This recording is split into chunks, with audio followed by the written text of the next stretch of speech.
काय गुन्हा होता सरकार मायबाप तिचा? 36 तास डोळ्याची पापणी न लावता तिने एका पेशंटचा जीव वाचवला.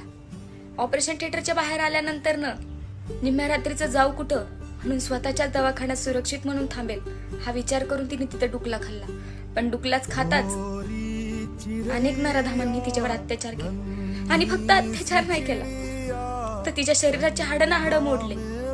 काय वेदना झाल्या असतील हो तिला.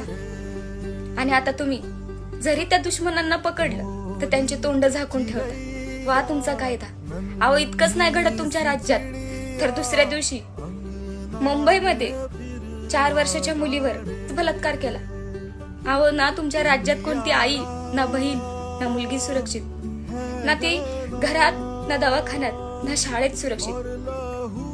मग कशाने भेटले आम्हा महिलांना आरक्षण? आणि हा लाडकी बहीण योजना म्हणून 1,500 रुपये देतात.